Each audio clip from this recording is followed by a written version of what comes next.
Welcome back to another episode of the Meet Kevin podcast, episode number 2 on the podcast channel. Welcome aboard. Remember, we have a bunch of different podcast or channels now, all linked in the description. Today, we've got Pelosi. We got to talk about Nancy Pelosi, and you can't talk about Nancy Pelosi without talking about trading stocks. We'll actually be talking about AMC and GameStop. Osama Bin Laden's letter. Ben Shapiro responds to Elon, and so does the White House. We've got some rumors about what's going on with the Cybertruck, AI news, Israel news. There's a lot. So let's get started. I want to start with this latest because this is breaking news at the time of this recording here. White House responds to Elon Musk. So yesterday, obviously, we talked in detail about Elon Musk's attitude and his commentary on Twitter. Basically, there was a post that expressed sympathy against hate. We watch a video, you know what? Okay, we can all agree that is designed to try to reduce hate. And somebody added fuel to what wasn't actually a fire and then lit it on fire by creating hate. And Elon Musk actually responded to the hate by agreeing with the hate. That was problematic. Not good. There's no way, and you could watch the full 20-minute breakdown that we did in yesterday's podcast, but there's really no way you could walk back that Elon absolutely added to pain. He did not remove pain from this sort of hate. So it looks like the Biden administration has now responded to this, as well as Ben Shapiro. So we'll start with that. But do you have up what the Biden? Yeah, they have the press release. It doesn't directly name Elon, but obviously an anti-Semitism tweet statement coming from the White House the day after Elon posts something, probably pretty important. Mikey, 2 days after. 2 days after, yeah. But 1 day after it went like viral. Oh yes, yeah. And then Ross went on CNBC and screamed about it was Ross. Yeah. So Mikey has it on his screen, the White House statement. And I don't have like the actual source, but this is posted by the senior White House editorial producer. So that's all right. Yeah. So what do we got here? Okay. So Bates, it is unacceptable to repeat the hideous lie behind the most fatal act of anti-Semitism in American history at any time, let alone 1 month after the deadliest day for Jewish people since the Holocaust. Is this is in reference to the Hitler was right comment, yes. Which that was sort of the basis of the sympathy video that, hey, here's a father and a son, father saying, how could you post Hitler was right online? These are normal people who deserve, to be loved and cared for. Okay, like President Biden said weeks ago, memorializing the victims of the Pittsburgh synagogue shooting, the October 7th devastating atrocity has brought to the surface many painful memories left by millennia of anti-Semitism. That's true. Thousands of years here. It kind of rings more true to the video because he bring him to a synagogue where the Jews were, and then they're referencing the shooting of the Pittsburgh synagogue. Yeah, you're right. Wow. You're right. It's a direct reference to the tweet without referencing the people in the White House. Let's be clear. We take that off. Thanks, Christian. Let's be clear. The people in the White House do not like Elon. Every auto summit, it's everybody but Elon. We know he got booted from the APAC conference. And Mikey, what was the status of that? He right after his tweet, he got booted and replaced. Was it about like Kirby or Kerry or somebody replaced him? Yeah, I don't remember who replaced him, but it was like 10 or 15 CEO speakers at the conference, and Elon was no longer one of them. And he was supposed to be until that tweet, so he got kicked out. And he was also at that dinner with Xi Jinping, which you had like BlackRock, Blackstone, Ray Dalio. I mean, this was like the who's who of dinners, and he was supposed to speak to this group, but was basically replaced because of this commentary. Now the Biden administration taking another stab at Elon. He's getting attacked from a lot of sides. Now, in fairness, he brought all of that upon himself. He didn't have to respond to that, certainly not in a negative way. Yeah. He could have easily responded to it in a positive way, like, hey, I'm all for spreading the message of less hate in the world. I like your take of like not responding to the comment, responding to the video, but just responding to the video. Don't even promote it. Do you guys know about the tolerance of intolerance?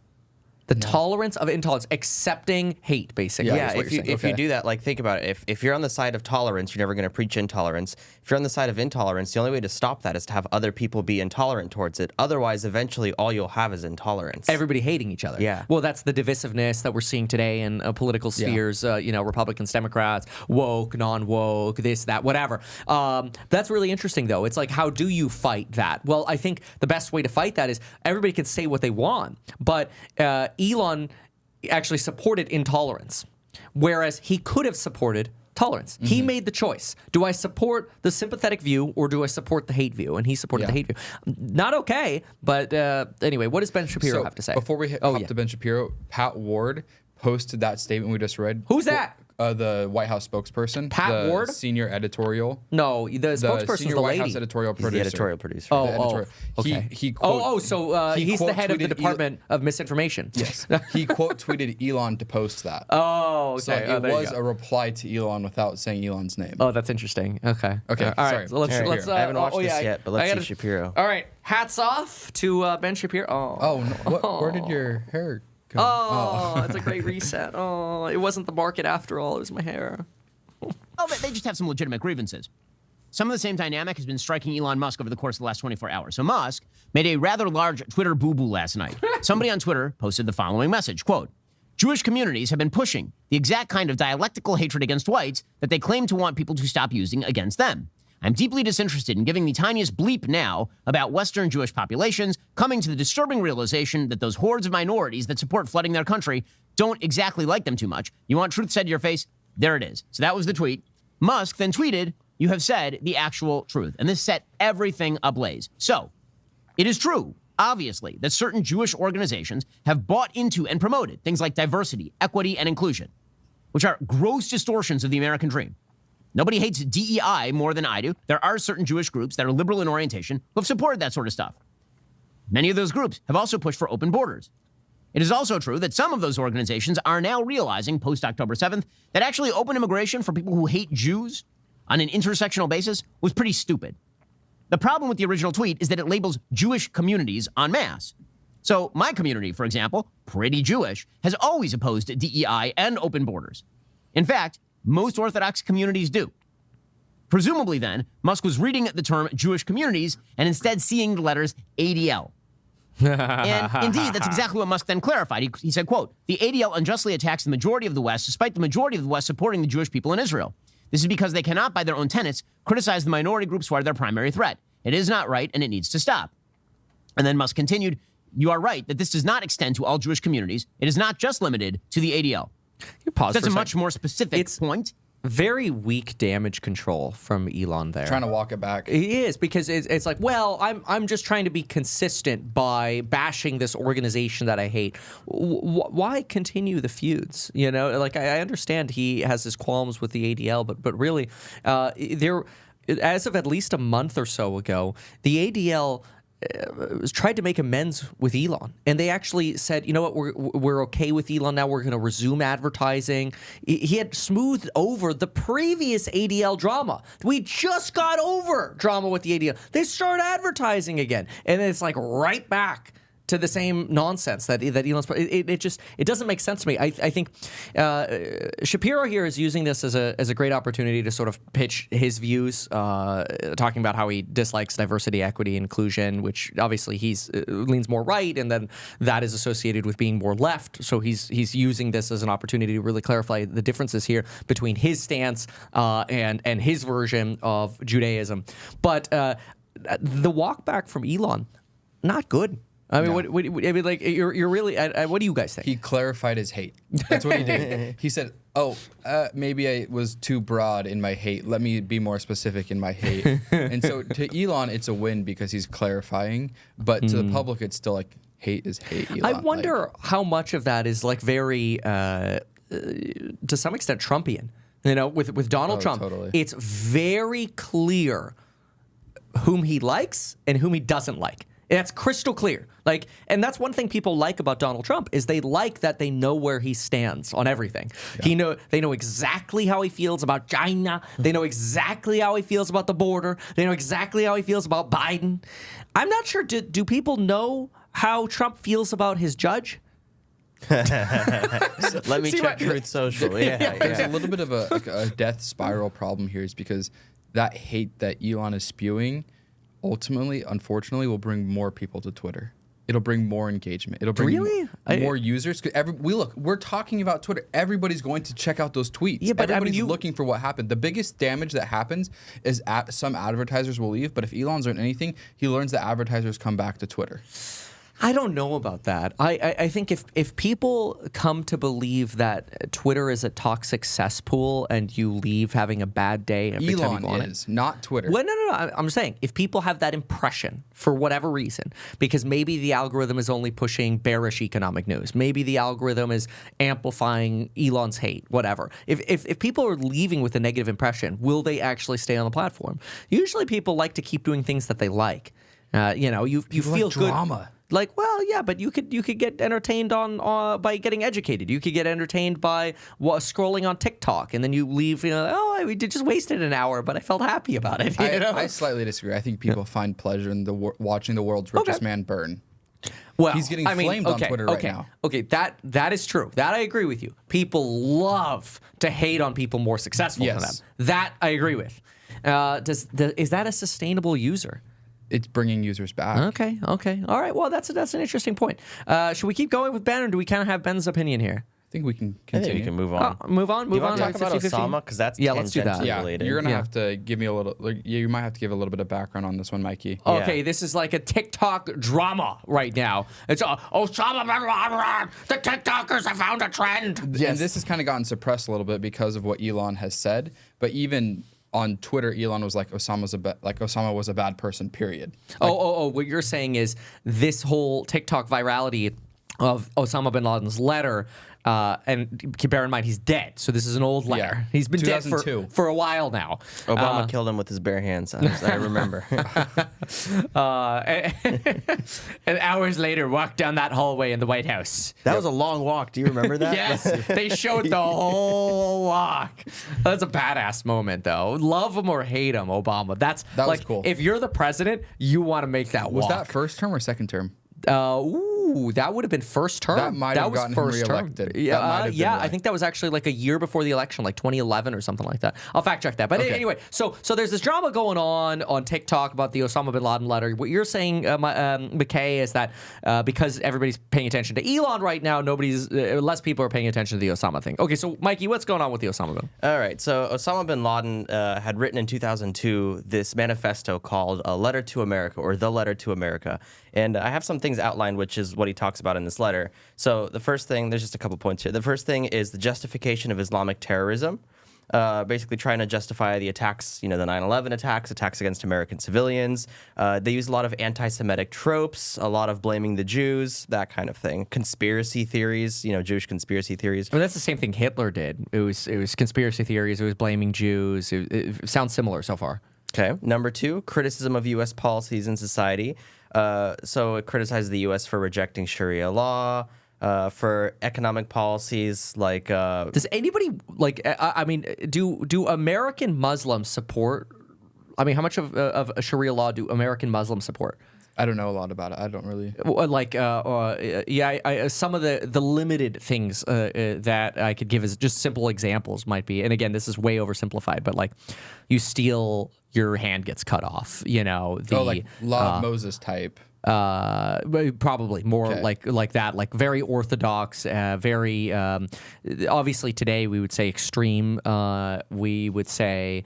An example might be limited rights of women, voting, working, you stay home, you cook, you deal with the kids. That very, very limited. The man controls, right? And I think that's those are some of the classic tenets. If I was going to substantially oversimplify, I don't know though that is very common in sort of Western Muslim. Because I know a lot of people who are Muslim, and they're just very normal, integrated Americans, whereas some of the things that we see, obviously, in the Middle East are extremely extreme. I think in general, religion in America is a little bit softer. People tend to be a little less religious, regardless of your religion. Oh, that's interesting. It's like diet religion. Yeah, religion light. Yeah. Religion light. Oh, it's like the good part of religion. Like, McKay, you're like super religious. So you don't go around killing people. At least I'm aware of. He's getting really quiet. Yeah. No, I did not. Okay, all right. Let's move on before we kill this. Anti-homosexuality, anti-gambling, that kind of thing. That's all part of Sharia law. Yeah. Point number 3, accusations of U.S. support for oppressive regimes. They mentioned Muslim countries. They specifically mentioned the Palestinians in this, or he rather. Mm-hmm. And then and their support for Israel on that as well. And then point number 4, I have 5 points total of 4, is call for jihad and American reflection. Mm-hmm. Basically saying that Americans, like civilians, which are taxpayers, support their government's decisions to do all these things. They need to reconsider. Right, because basically what you're saying is if the government is financing, if the United States government finances Israel, which obviously whether it's defense or offense, whatever, at some points kills Muslims, then Muslims need to fight back. And if American taxpayers support their government in killing Muslims, then jihad is justified against Americans. Yes, Yeah. nailed it. And the last one is a warning of continued war. The letter concludes with warning that there's going to be escalation of war if these demands aren't met. So basically, that's the letter to America. And Gen Z have just discovered this because they weren't around for 9/11 and probably even when this manifesto was written. That's really interesting. Yeah, I want to hear more, but it's so I wanted to mention because I said we would fact check it. It was 2011 that he died. 2011. Yeah, so he got killed at 2011. That was he was found in Pakistan. Yeah. And that was the Navy SEAL Team 6 SEALs, yeah. operation. Yeah. Yeah. Okay. Anyway, sorry, interrupted you there. That's fine. So this has been viral on TikTok now, and everyone's just basically like how there's the Hitler was right, Hitler did nothing wrong. It's Osama Bin Laden was right, Osama did nothing wrong. That's been going viral. Oh my God. And so the letter was found, everyone was citing The Guardian, which had the entire manifesto translated.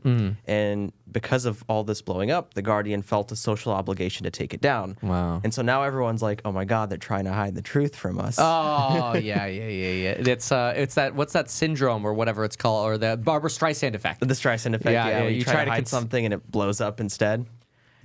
TikTok just started deleting the hashtag letter to America in response to this. So I guess TikTok's also part of this, trying to hide the truth from us. A lot of these reactions, I'm just like scrolling and reading the subtitles. They're just pretty absurd, and I don't even really want to give them a platform because it's just like they're promoting terrorism, saying it's okay. Like they're not bad. Terrorists aren't bad, and what a perverted world! It's so to think that that could be defended. Osama bin Laden is an absolutely disgusting human being, and so the fact that this could be remotely supported is wild. It is interesting the censoring of it. What official reason is being given on this? Is there one on the Guardian removal? released a statement, didn't they? Well, I guess we'll find out. But anyway, yeah. So it would be very interesting to see why. Yeah, TikTok removes hashtag for Osama bin Laden's letter to America after viral videos circulate. TikTok removed the hashtag from its search function after videos about Osama bin Laden's 2002 letter to America went viral. Some social media users suggested that the al-Qaeda founder's document gives an alternative perspective about the U.S.'s involvement. Well, of course it does. It's their POV. That's okay. Everybody's allowed to have their POV. Doesn't mean it's right. And of course, I mean, we're biased. We're in America. But throughout the week, TikTok users have been sharing the link to the Guardian's transcript, which was written about the 2001 terrorist attacks killing 3,000 people. In the letter, bin Laden addressed the American people and sought to answer the following question. Why are we fighting and opposing you? What are we calling you to do, and what do we want from you? And this is basically saying, fight your government fighting us, which is like, I mean, this seems ludicrous to suggest, oh, hey, stop your government from fighting terrorists, especially after 9/11. But you've actually seen a lot more, and so maybe that's what's being picked up on TikTok right now. You've seen a lot more anti-U.S. foreign policy. I mean, throughout my entire life of studying foreign policy, which I did a lot of student congress in high school and foreign policy in college, it's always been, well, why is America the world police? Well, one of the reasons is because energy security, national security. We don't have rockets coming over into America regularly. The amount of attacks that we have on American soil, thankfully, knock on wood, are relatively limited in the West. Yeah, Mikey. And hopefully it stays that way. So that's obviously the consequence of something. If it's the consequence of being the world police, then do we want to continue being the world police? If it is the consequence of being the world police and we don't want to be the world police and we take that away, does that mean we get attacked more? Those are obviously all the hypotheticals and the unknowns that we don't know. But supporting calls for jihad is just absolutely ridiculous. That should, to solve problems is not to go kill other people by strapping bombs to them and killing their families and, innocent people who are not making these decisions. Just because you are a taxpayer does not make you guilty of murder because your government is choosing to, fight people. I don't think all Russians are bad because they pay taxes in Russia and they support killing Ukrainians. Like, what the hell? Yeah. It's a totally moronic argument. And so the fact that people are supporting this letter and somehow suggesting, oh, yeah, you know, he has a point is ludicrous. Yeah, I have a couple of things. One, it's interesting, like the emotions or how many people in Pakistan, where Osama bin Laden was, or whatever country he was where he wrote that letter, had the same point of views. And then we had the war on terrorism that we sent our own troops over there in harm's way. And if people were that angry at the government, I don't know, it's just, if that was the sentiment of the country, it's tough to send. You're basically saying, why, if you don't want to be attacked, then why don't you stop supporting terrorists? It's actually kind of an interesting POV. It's like, if you're like, hey, well, in Palestine, why are you okay with Hamas building tunnels under your homes? Like, if you don't want to get your towns blown up, then stop supporting terrorists. That's the simplistic argument that really, like, the letter's making, and you just flip the POV, which is kind of cool, an interesting POV. But then you're faced with this reality of, if a bunch of Hamas soldiers show up at your door, you know, a year ago, and they're like, we're building a tunnel in your house. They're not asking. There's ideas and then there's reality, right? Yeah. Then Idealistically, yeah, that makes the sense. last thing I have is the statement from The Guardian. They said this page previously displayed a document containing, in translation, the full text of Osama bin Laden's letter to the American people, which was reported in The Observer on Sunday, November 24th, 2002. The document, which was published here on the same date, was removed on November 15th, 2023. The transcript published on our website has been widely shared on social media without the full context. Therefore, we decided to take it down and direct readers instead to the news article that originally contextualized it. At first, when I saw this at first glance, like through the headings, I thought The Observer didn't have the full context of the article, and so they just posted snippets. But they're like, no, we had the full context, and you guys took it out of context. Is that a surprise that Twitter or TikTok would take something out of context? They took out of context what The Observer said was in context. It's all a cluster F. But whatever. I think Mikey has a video that. Please. Oh, this is for the next topic. Oh, okay. But Yeah, I mean, it's this. I don't know. Every single day, I see people send me tweets every single freaking day, and I look, I go, oh, we got to put this into context, and then you put it into context, like, okay, like this makes sense. I can apply logic to it. There's almost. I don't think there's been a single tweet where I look at it and go, oh, okay, yeah, like that's like really shocking when it's put into context. But when you just read the tweets out of context, it's like, oh my gosh. yeah, there's so many conspiracies that get formed out of context, and like the thing I'll hear from like the conspiracy theory enthusiasts, let's call them, is that like, you know, you're crazy if you don't believe in any conspiracy theories, and there's some truth to that. Like there's a lot of conspiracy theories. You should have skepticism. Yes, it's okay to have a healthy dose of skepticism. At the same time, if you believe every conspiracy theory, then how are you any better than people who believe in no conspiracy theory? Right? That's crazy to just blindly believe everything. Yeah, it's the bell curve. It's all a conspiracy. Yeah. Nothing's a conspiracy. The reality is always somewhere in the middle. Some things are a conspiracy. Absolutely. And most wouldn't be, because it's so much easier to create a fake conspiracy than it is to discover a real one, right? And if it's a real conspiracy, is it still a conspiracy? It's reality. It's just reality. Oh. It's funny that people are getting mad at The Guardian for removing the document because they're like, oh, they didn't have the full context. But it's like, no, they did. You guys took it out of context. Well, but that's also interesting, because then if they're referring to their article with the full context, there's no way to get the letter anymore. They didn't want you can still get the letter. They just didn't want Through the Guardian? backlash. They don't want people citing The Guardian with this. I understand, but no, not Guardian. Guardian. That's what I'm saying. They have a hyperlink. To the letter? If it's not yes. is it a translated letter? It is translated. Okay. So they're still linking the full letter, the actual letter. No, they're not linking the letter. They're linking their contextualized this is article in 2002. They're linking their original their article. Commentary. Yeah. Of the article. So that's my point, though. Is like that's Barbara Streisand effect.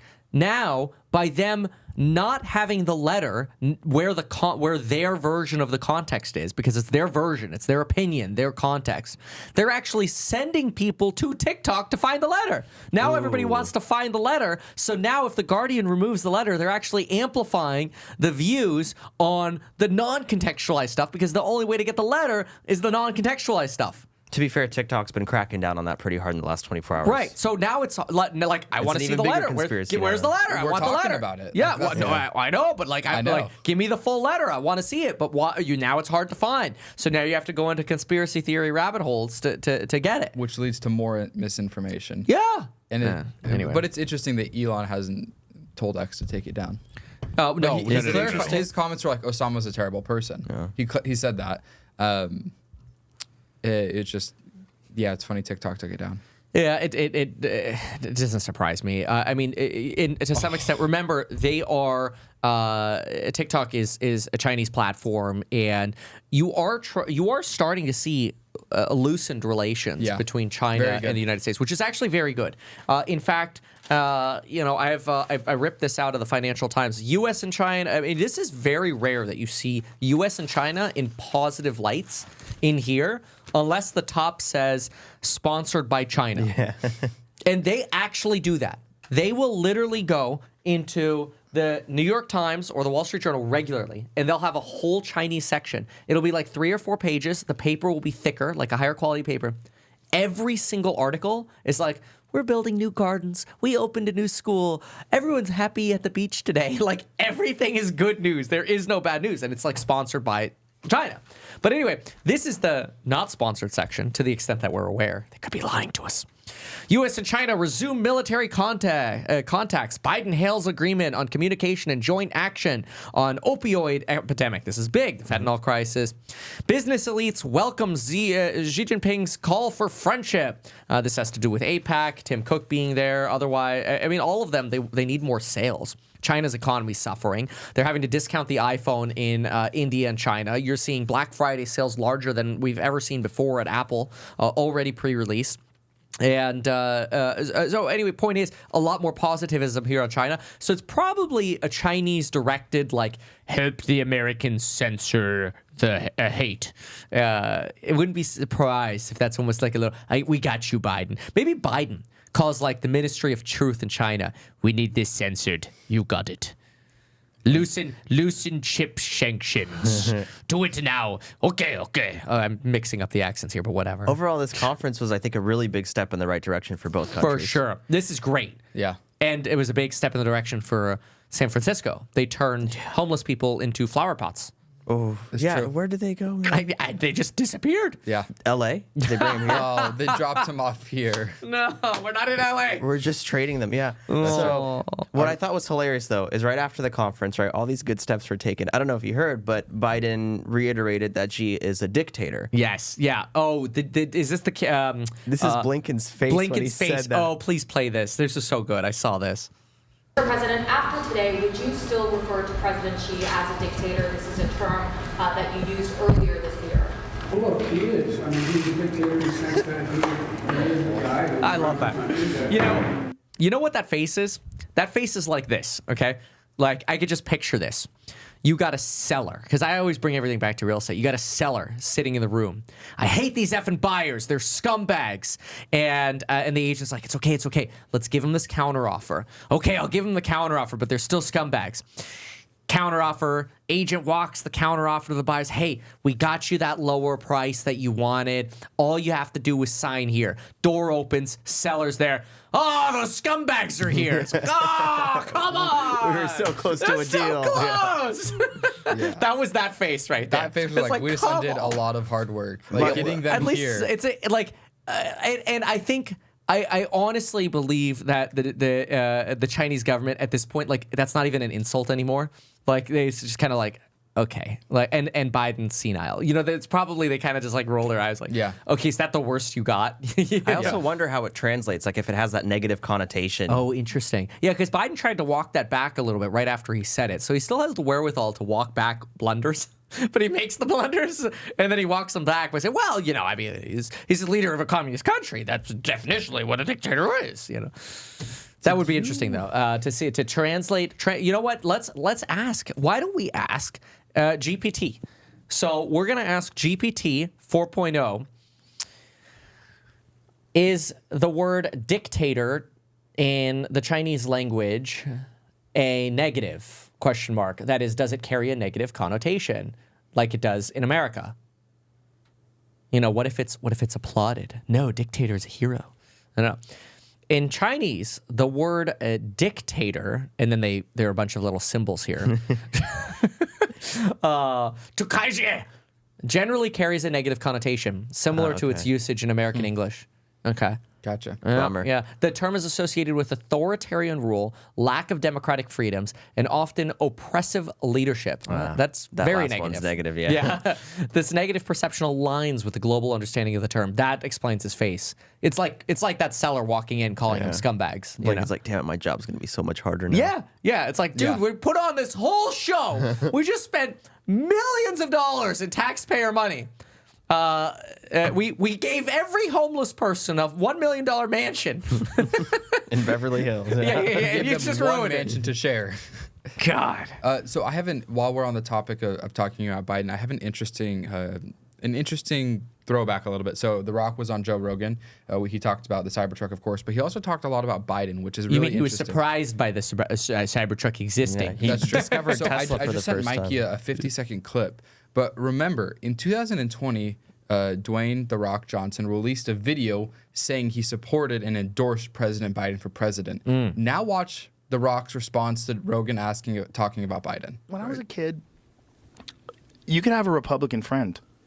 Like it was no big deal. Yes. It's no big deal. Like, oh, Bobby likes George Bush. Of Who course. cares? Yeah. Who gives a Right. fuck? True. You know, you were a supporter of Bill Clinton. He liked George Bush.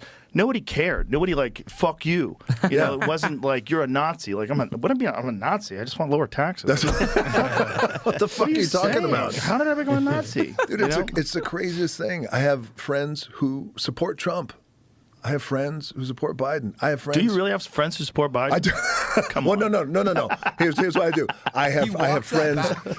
Thank you. That's a good check because that's important. This is endorsed important Biden. context. They support the Democratic Party. I have friends who are loyal to the party. Yes. When I was a kid, He literally released a video supporting Biden for president, and 4 years later, three and Yeah. a half and change, he's like, okay, they don't really support him, they support the party. I think a lot of people think that Biden isn't capable anymore. So they see like there are the democratic principles of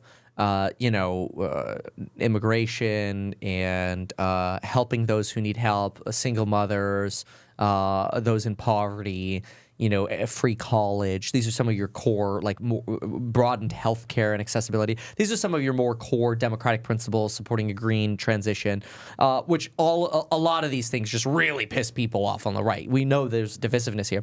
I think what The Rock here is saying is, hey, you could still have friends who support those principles, but less people than ever support Biden, and Which this is also true even in the Dem Party. It's crazy. It's I listened to the first quarter of the podcast this morning, and The Rock said that a party went to visit him earlier this year, asking him to run for president. Oh, The Greens. And of course, if he endorsed Biden, you all know what party that is. Not like, and it's not bad. It was just really interesting that they went from Biden, We The don't Rock know, endorsing but Biden. That seems weird because why? Because the Dem Party seems at this point at least to be supporting Biden. So why would they ask anybody to run for Because president? before they started supporting Biden, they went to The Rock, and The Rock said no. I disagree with that. I think The Rock would endorse Biden again if it was Biden versus Trump. You think so? I think so. I don't know. Because on the last election, think he I know did. a lot of people who voted for Biden, and I think most people I know voted for Biden. And it was, we don't like him. Nobody liked him even then. We know very well what he's like. They just didn't want Trump. Just not Trump. Yeah, that's a good point. And it's just going to be a repeat of that. I mean, it'd be brilliant for the Democrats to put a face like The Rock up that has done very little wrong in the public eye, that has a lot of power and has a lot of audience.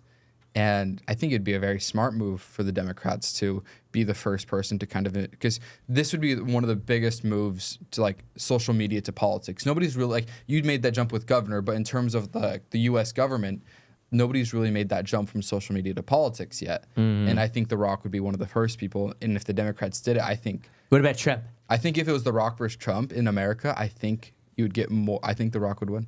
He's way more charismatic. I think The Rock's way more charismatic. Yeah, it'd be interesting. I guess it comes down to, I guess there's voting for people based on their ability to lead and likability. Boo. And then there's like the actual platform. Oh, I know. Boo on that one. Yeah, on the first one. But you get people like with less of an agenda than somebody that's been in politics for 60 years, that's been a senator for 60 years, right? You get people that have built his own brand. He built his own reputation in WWE. He's an entrepreneur. He's a business owner, and he's built an amazing platform. And then you put them in office, they might do a lot more than somebody that has 60 years of lobbying to remember. and It's a has to- crapshoot what you're going to get. It's such a big system is the thing. It's such a big system. It's only a matter of time until Mr. Beast is president. He if you has said want on to. podcasts that he is open to the idea. He would go from being the most liked person to leaving office with like a 42% approval rating, like every other president. With like, gray hair. Yeah, like 58% of people will hate you after that. Like it'd be a fantastic way to destroy your brand. It would be like, what if he's like, okay, the final boss is becoming president. After that, you don't really care about your brand. Maybe then you're just like, F it, whatever. What if he just goes super philanthropic? He's like, all right, we're gonna build walls everywhere. Don't kill each other. Don't fight war. Like it'd be really interesting to that's see him like in that so scenario. overly simplistic, It's so though. overly- but what if he did that? No, but you can't. It'd be like so dumb. Because the way you have to think about it is, Mr. Beast will spend let's just say $5 million in making a video giving out iPhones for Halloween, which has absolutely no logic from the point of view of anything other than getting views on social media and advertising revenue. Well, that's different when you're running a country. You have to run a balanced budget. You have to negotiate. Okay, why are you taking $5 billion and putting it in this bucket when it should be in this bucket instead? But I think he does that. I think he's like, okay, this video needs this much money. This video needs this much money. This is more important than that. He runs a business. We're always the ones saying government, like, this is a business. I'm not America's saying a business. No, it's much more complicated than the business. It's way more complicated because you're dealing with people, right? And I mean, so you are in business, but you're dealing with countries. You're dealing with different priorities. You're dealing with what is not just right on paper with a budget, but what is also right for society, for culture, for fighting genocide in Darfur, for example. Like, what business sense does it make to help fund the Red Cross or the United Nations in Darfur to prevent African children from dying, or providing malaria medication in Africa? Little. They're not going to buy iPhones. They're not going to buy Teslas. You already have oil control of the regions you need. You do that because it's the right thing to do. Government has to make decisions that are not only about money. They also have to make decisions that are what's right for humanity and advancing really a modern world and democracy. And that doesn't always make near-term profit decisions. Like if somebody said, hey, Mr. Beast, you've got to make, I don't know. It's tough because everybody loves Mr. Beast. That's the thing. Even if people in Russia or people in Ukraine, everybody loves Mr. Beast all around the world. But you put Biden up there, people in Ukraine don't know who Biden is. Yeah. So, but you know how quickly that goes away? Here's how quickly. So, okay, Mr. Beast, you're president. Israel just got attacked. Now they're invading Palestine. Do you want to send Israel money or not? And then all the images on TV of children dying. People, little kids who have Mr. Beast playing on YouTube, dead next to the iPad. And he's sending money to Israel, supporting weapons that are going to kill those children, watching Mr. Beast videos. How many more likes is he going to get then? I don't think he'll care at that point. Oh my God! About You said views? he's not gonna care about children. About views. No. Okay, I think the top. What I'm not saying he cares about views. I'm just saying the likability goes down. I'm not saying he I don't think can't he'll care become about president. likability. Maybe. I guess. What I'm saying is the time will come where the social media era will go into U.S. politics. It is only a matter of time. I agree Logan with Paul you. said he wants to run for president. Mr. B said he wants to run for you're president. It is a matter of time. These people will have to make hard choices. You're going to see these business leaders turn into leaders. Does making viral YouTube videos translate to making decisions about who gets bombs and who dies and who I think a doesn't? lot more than people understand. Oh, I highly disagree. Mikey, what do you think? You chime in. Yeah, I think actually a lot of people do dislike Mr. Beast for his philanthropic efforts. They're just like, That's weird. That's lame. Yeah. Like See, nobody but it's should the same dislike thing. that. What were you saying? It's the same thing. He has to allocate money, and he's going to do it regardless people are want it or not. I think it's oversimplified. A lot of government is where do you allocate money? How good are you at allocating money? Elon says That's like we should put 20% a of it. capitalist in like a major business owner, like obviously oversimplifying his idea as president, because their allocation of capital is way better than anybody else. we did that, right? We had Trump. And there was no war. There was no wars with Trump. Hold on. We know that, but we also know that when we look from a budget POV, we also massively expanded our deficit. We cut taxes, and we massively increased spending, especially during COVID, but also the tax cuts. Both of these combined massively increased the deficit. So now we had a business person who went in and massively increased our debt. A business person contributed to massive inflation. So what my point is, like, a Democrat would have done the same thing, minus the tax cuts. But a Democrat would have spent probably just more money than on stimulus, right? So, like, either way, the deficit would have gone up. My point is, just saying, here's a successful business person, they're going to go in and make it right. I don't think so. Because you are playing, you're not a dictator. You have to play to Congress. Congress holds the power of the purse. They allocate money. So if you don't get votes, you don't get anything done. So you have to appease Congress, which has every lobbyist that they have to appease. Don't get me wrong. I'm not here to say the government is righteous in everything that they're doing. A lot of the government is effed up. That's why I love that we have a gridlock-based two-party system that gets very little done unless they need to. It's a benefit. It's a feature, not a bug, as Mike, you always say. Gridlock is a feature of our broken government. But the point is, it's way too oversimplified to argue that take one person with business sense, put them at the helm, and they'll be able to fix everything.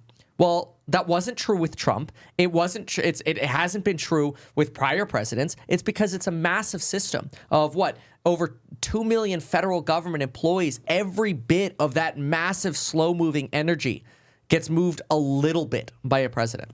I'm not a believer that one person can fix it all. There's no way. I think it would be very interesting to watch the Logan Pauls and the MrBeasts of the world, see what they can do. I would be disgusted to have somebody like Logan Paul. That's what I was thinking. I'll take MrBeast over Logan Paul any day. Sorry, I didn't mean to cut you off. I want to hear your idea. Sorry, I just got super animated about this. I mean, I think it's definitely interesting. foresee a future where there's going to be a lot of people with social media presence who run for president. Because you get votes. I do. Yeah, Yes, you have name recognition. Agree of with course. that. There's people who are like, we didn't grow up on social media the same way as the new generation, like McKay's generation. So you're seeing these people, you know these people, like you almost get like a parasocial relationship with them. However, I think once we start electing them, we're going to find out it was a bad idea and we're going to go back to our old ways. I mean, Kevin, Yes. you got 1 million votes in California. Like that's not nothing. No. Right? Look, I'm not saying you can't get name recognition. I just think there are limits to what you can do, and so somebody has to have a realistic expectation. Like, to say that every problem is going to be solved better by somebody who has zero experience in foreign policy or government,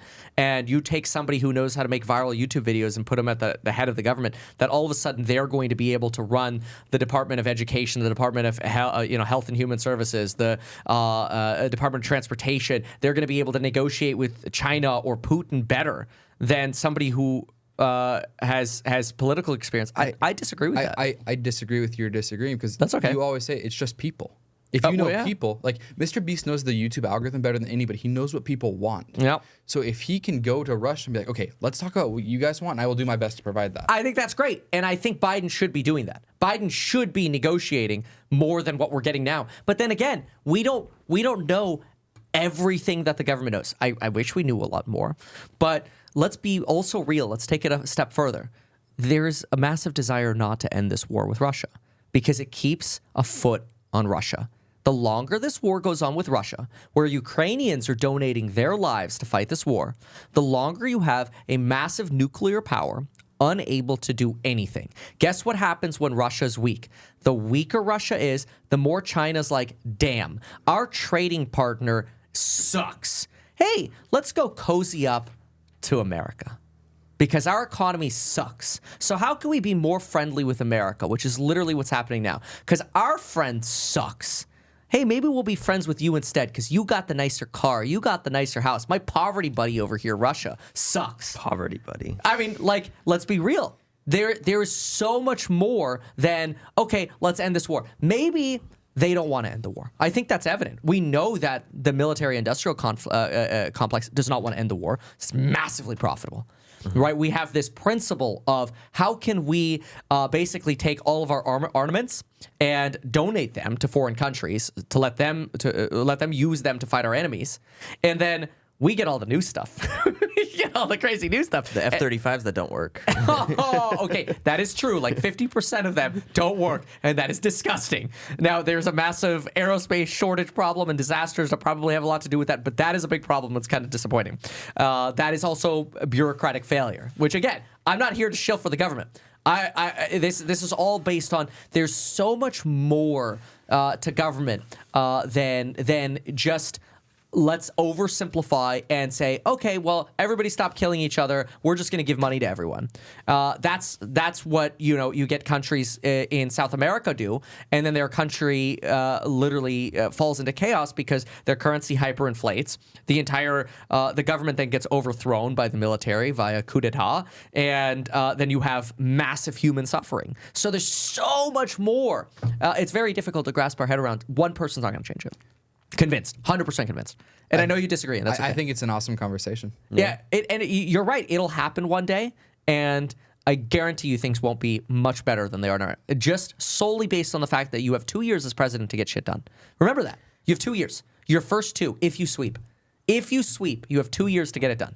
That's it. Because as soon as you lose in the midterms, which they always do, as soon as you lose the other party, you're done.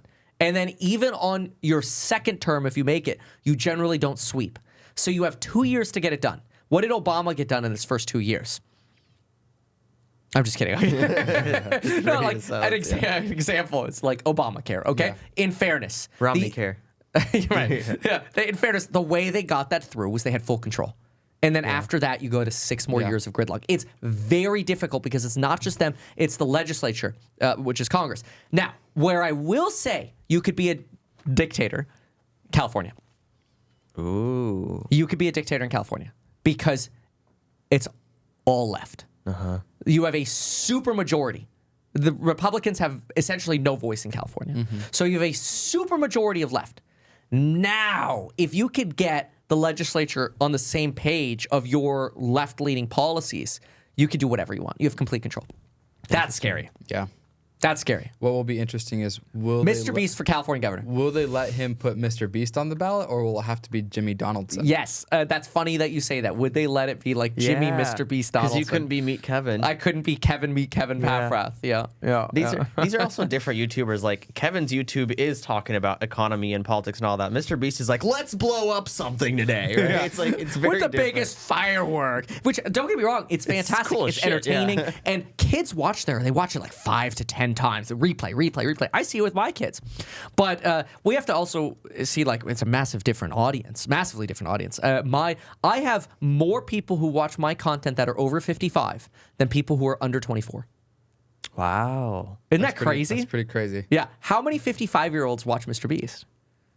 Both of them, yeah, My guess is virtually none. Basically. My guess is virtually none, other than when it's on when the grandkids are around or the children are around. And maybe it's not in 10 years, maybe it's in 20 years, but I mean, you've also seen the influence of Prime, even in your household. Like the stupid, are we talking about Prime, the energy drink? The stupid hydration drink. Oh yeah, the coconut thing. Like how it's just swept the younger generation. Dude, my head went to Amazon. I was thinking Amazon. When you I know guys, that. I was thinking about Amazon Prime too.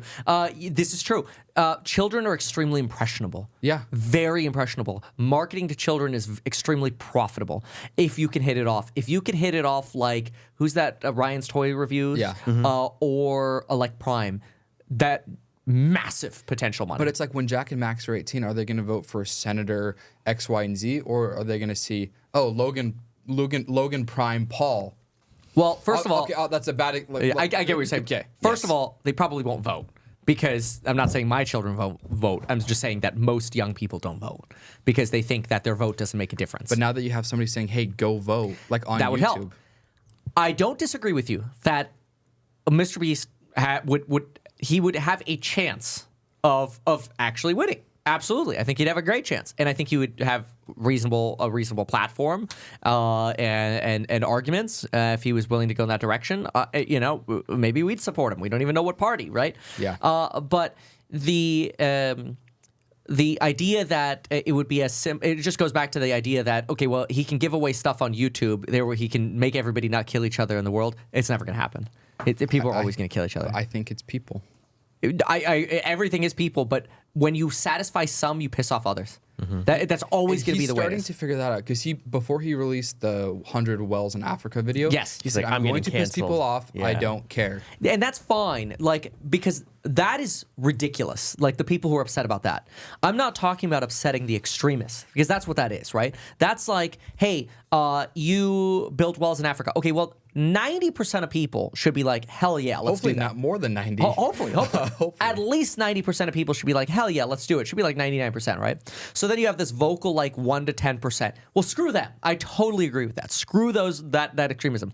The problem is with the government, you're screwing 49% to help 51%. So it's much more granular or much less granular. It's much more broadly pissing off half to support the other half. Yeah.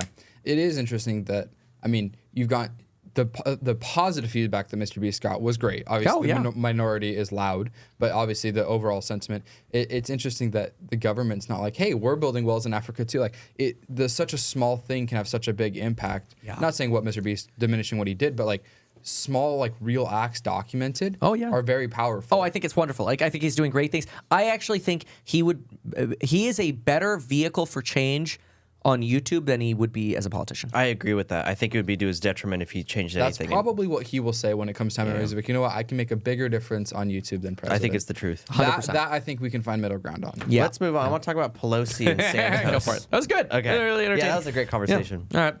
Okay. Pelosi, you remember the attacker? Actually, you want to give us a summary because you covered that when that happened. The guy who broke into the Pelosi's house looking for Nancy. Oh boy, DePepe. Yeah, this was really bizarre. So somebody, basically the Capitol Police wasn't at Paul Pelosi's house. Nancy Pelosi was at the Capitol. David DePepe, who lived in like some shack in shambles, like a hoarder home with BLM flags and gay pride flags and whatever. And I'm not here to say good or bad about anything. I'm just saying that's what was plastered all over his house.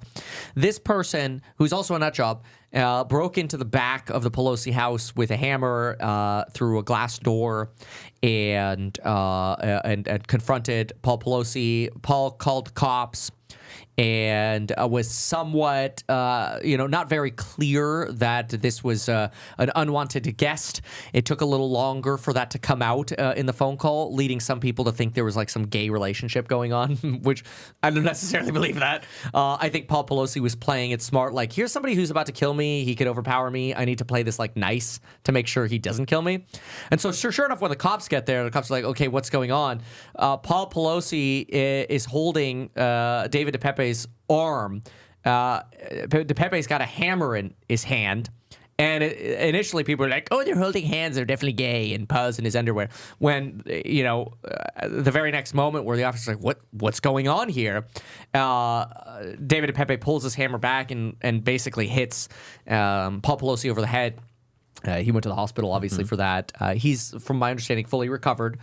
Fortunately, David DePepe, what happened? Court case ended. So last year he was in federal court for attempted kidnapping of a federal officer or employee and assault of immediate family member to this federal officer. So he pleaded not guilty. He's guilty. So, but he's not done. So this was federal court. He still has state that he's looking to for attempted murder, assault with a deadly weapon, and elder abuse. Oh, wow. He's obviously pleaded not guilty to those as well, but that's what's going to be next. So the public defender who's defending him in the state stuff that's coming up, he said that because it wasn't a premeditated attack, which is the requirement for attempted murder, it's not attempted murder. It's just manslaughter. Yeah. The trial date's going to come out later this month, so we'll see. I have a suspicion how that's going to end as well. Yeah. This guy needs to, for sure, go into prison for a very long time. The guy's 43. I don't know. Somebody like that's a loose cannon. This is another mental health problem, though. This is clearly an example of mental health. This is insane. So what about this George Santos dude? I want to hear about these meme trades. Dude, he loved the meme stonks, it turns out. You have them up on screen? Yeah, I've got them all up on way. screen. Oh, wow. What?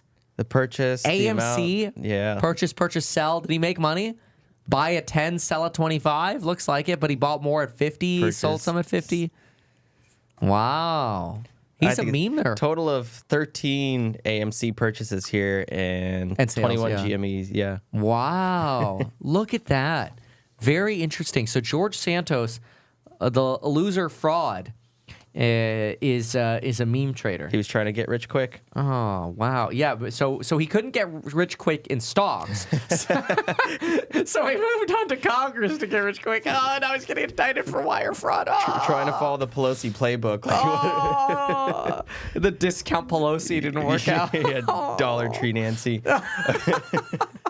Okay, I've got some AI stuff I want to cover before today ends.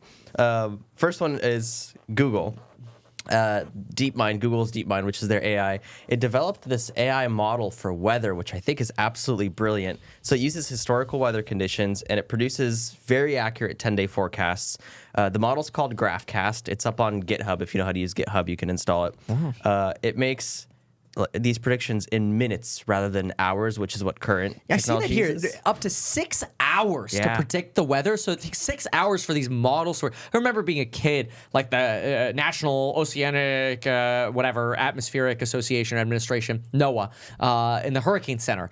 We're updating our models. We update our models every 3 hours, and it takes 3 hours to update the models or whatever for the hurricanes at the time. And I guess the normal weather here takes 6 hours to update.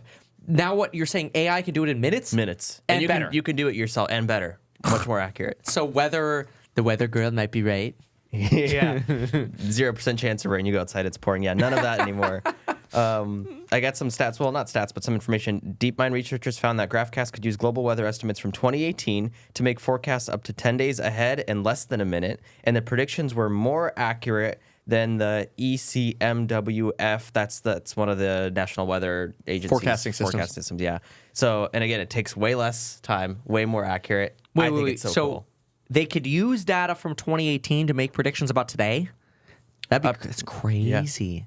That's crazy. That AI. And even that's more accurate. Yeah. So there's a lot of variables when you're doing the weather. That's why we send weather balloons up. Actually, every 12 hours around the world, we send weather balloons up to check the pressure, just the weather from every elevation, and then we compile all that data and try to make sense of it all. So why did China have their balloons here?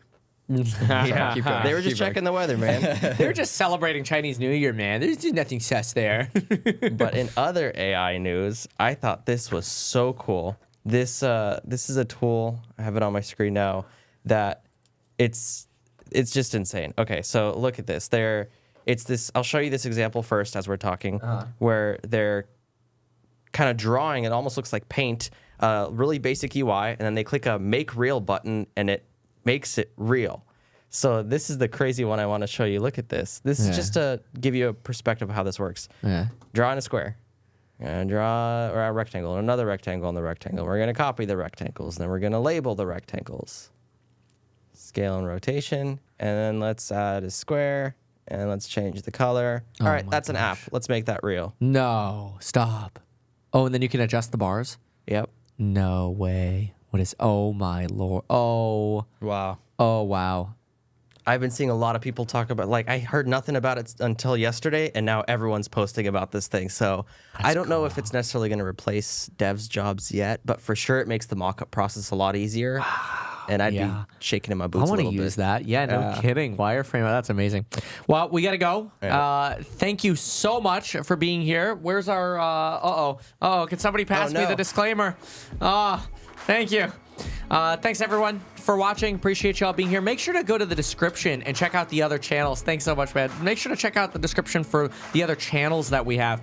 And remember that even though I'm a licensed financial advisor, licensed real estate broker, and becoming a stockbroker, this video is neither personalized financial advice nor real estate advice for you. It is not tax, legal, or otherwise personalized advice tailored to you. The video provides generalized perspective, information, and commentary, and any third-party content we show shall not be deemed endorsed by us.